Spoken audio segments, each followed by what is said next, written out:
രത്തൻ ടാറ്റയുടെ വിൽപത്രത്തിൽ ഒരു നിബന്ധനയുണ്ട്. വെറുതെയൊന്നും ആർക്കും ₹1 പോലും കിട്ടില്ല. നിബന്ധന പാലിക്കാത്ത ഒരാൾക്ക് പോലും സ്വത്തിലോ ടാറ്റ ട്രസ്റ്റ് ഓഹരികളിലോ അവകാശമുണ്ടായിരിക്കില്ല. ₹1 പോലും വ്യവസ്ഥ തെറ്റിക്കുന്നവർക്കില്ലെന്ന നിലപാട് രത്തൻ ടാറ്റ തന്നെ എടുത്തതാണ്. രത്തൻ ടാറ്റയുടെ മരണസമയത്ത് വിൽപത്രം ഏറെ ചർച്ചയായ ഒന്നാണ്.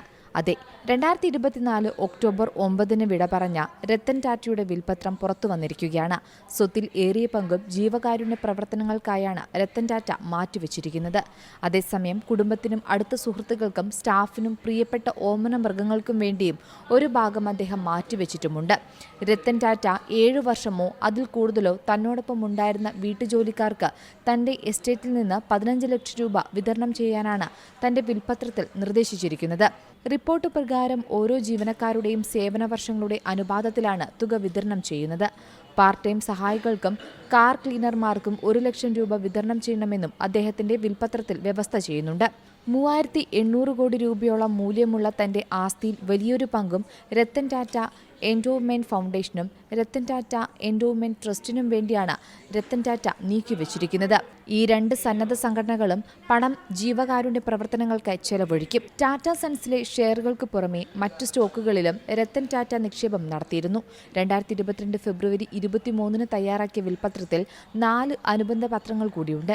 ജീവകാരുണ്യ പ്രവർത്തനങ്ങൾക്കാണ് വിൽപത്രത്തിൽ മുൻതൂക്കം നൽകിയിരിക്കുന്നതെങ്കിലും ബാങ്ക് ഡെപ്പോസിറ്റ്, സ്റ്റോക്കുകൾ, 800 കോടി രൂപ മൂല്യം വരുന്ന സ്വത്തുക്കൾ തുടങ്ങി സ്വത്തിന്റെ 1/3 ഭാഗം അർദ്ധ സഹോദരിമാർക്ക് നൽകാനാണ് തീരുമാനം. രത്തൻ ടാറ്റ തന്റെ ദീർഘകാല പാചകക്കാരനായ രാജൻ ഷായ്ക്ക് 1 കോടി രൂപയിലധികം വിൽപത്രത്തിൽ നീക്കിവെച്ചിട്ടുണ്ടെന്നും റിപ്പോർട്ടുകളുണ്ട്.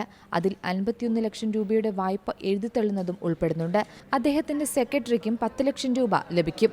രത്തൻ ടാറ്റ തന്റെ വസ്ത്രങ്ങൾ ദരിദ്രർക്കിടയിൽ വിതരണം ചെയ്യുന്നതിനായി NGOകൾക്ക് ദാനം ചെയ്യണമെന്നും നിർദ്ദേശിച്ചിട്ടുണ്ട്. തന്റെ എക്സിക്യൂട്ടീവ് അസിസ്റ്റന്റ് ശാന്തനു നായിഡുവിന് അദ്ദേഹത്തിന്റെ പഠനത്തിന് വേണ്ടി എടുത്തിരുന്ന 1 കോടി രൂപയുടെ വായ്പയും അദ്ദേഹം എഴുതിത്തള്ളിയിട്ടുണ്ട്. Business desk, Zee Malayalam news.